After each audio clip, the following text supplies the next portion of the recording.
A single negative review can feel like a real punch to the gut, especially for a local business. It's personal. But what if I told you that handling that review the right way is actually one of the most powerful marketing moves you can make? Well, today, we're going to break down exactly how you can turn that bad feedback into a genuine advantage. So picture this. One week, you're slammed. Jobs are coming in, the phone's ringing, and everything is humming along. But then, the next week, it's just crickets. The phone just stops, you start checking everything, your ads, your website, it all looks fine. So what on earth happened? Well, a lot of the time, the culprit is hiding in plain sight. It's that one single new one-star review on your profile. I know it seems so small, almost like it shouldn't matter. But that one little piece of feedback can literally slam the brakes on new leads and calls. Sometimes it feels like it happens overnight. And listen, this isn't just a gut feeling. The data here is crystal clear. A staggering 94% of consumers say a bad review has convinced them to avoid a business. Think about that. That's nearly every single potential customer who finds you online, sees that one comment, and immediately decides to call your competitor instead. That is the real cost of a bad review. So how do we deal with this? Well, here's our game plan. We'll start by digging into the true cost, and then we're going to make a huge mindset shift about who you're really talking to. After that, I'll give you a super simple framework, point out the traps you've got to avoid, and show you how to turn this whole thing into a win. All right, let's dive in. First up, the unseen cost of reviews. We're talking about the ripple effect here, the damage that goes way beyond that initial sting you feel from a bad comment. Just think about all the damage it really does. First off, it actively turns new customers away. We just saw the number on that. But it also chips away at the reputation you've worked so hard to build and just erodes that trust you need to even get a foot in the door. It can even hurt your team's morale. And you know the worst part? A single sharp negative comment often screams way louder than a dozen positive ones, totally overshadowing all the great work you're doing. All right, I need you to pay close attention here. Seriously, if you only take one single thing away from this explainer, make it this. This one shift in your thinking will change absolutely everything about how you handle negative feedback from now on. Okay, so your first instinct, your gut reaction, is to respond directly to that unhappy customer, right? You want to defend yourself, argue your side of the story, but that's a trap because your real audience, it isn't them. It's every single future customer who's going to read that review and, more importantly, read your response. Your reply is not an argument, it's a piece of public marketing. This is exactly why getting defensive is always a losing game. It really doesn't matter who's right or who's wrong. To a potential customer who's just reading the exchange, a public fight just looks unprofessional and messy. You end up damaging your own reputation no matter what the facts are. The bottom line is this: never, ever get into a public argument. All right, so now that we've got the right mindset, let's build a practical framework. This is a simple, repeatable approach that's going to keep you calm, professional, and in control every single time. It's just a simple four-step process. Step 1, thank them. I know, it sounds totally backward, but thanking them for their feedback immediately sets a calm, professional tone. Step 2, apologize and empathize. You're not necessarily admitting you did anything wrong, you're just sorry their experience wasn't great.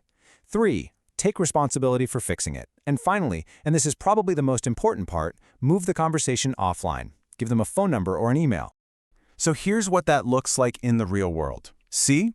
It's short, it's professional, and it hits all 4 of those points. It thanks them, it apologizes, it takes responsibility for making it right, and it moves the whole thing offline.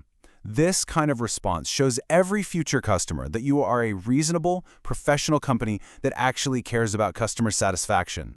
Now, just as important as knowing what to do is knowing what not to do. So let's cover the common traps that can turn a tiny issue into a full-blown disaster for your reputation. There are really 3 major pitfalls to watch out for. We've already talked about the first one, getting emotional or defensive. But the other 2 are just as dangerous.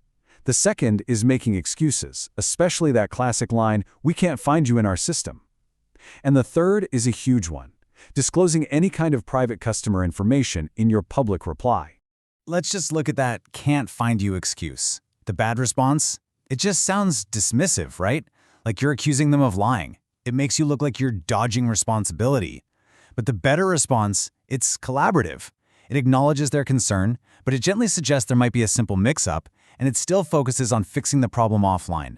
This way, other readers can make up their own minds without you looking unprofessional. And this is non-negotiable.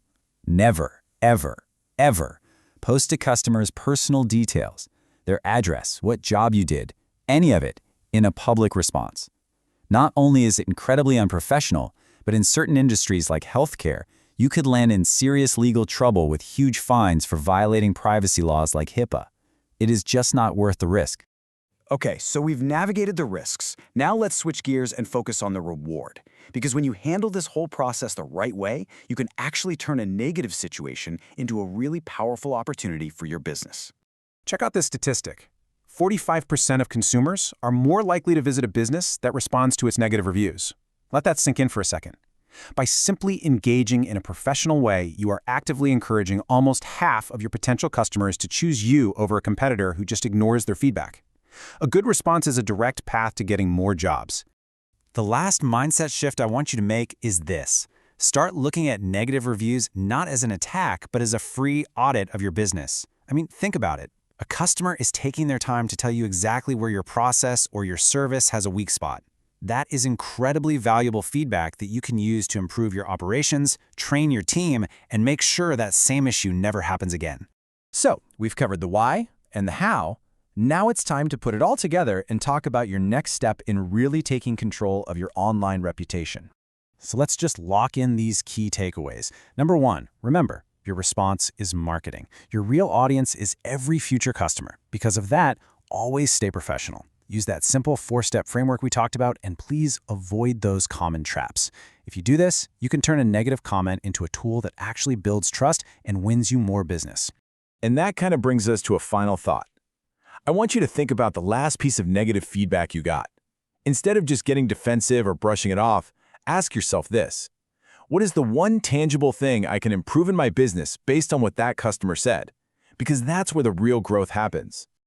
Hey, if you found this breakdown useful, make sure to subscribe. We put out more practical, no-nonsense insights just like this, all designed to help your local service business grow and succeed. And of course, if you're looking for expert help with your local SEO to get that phone ringing consistently, check out the team at Proper Marketers. Thanks for watching, and we'll see you in the next one.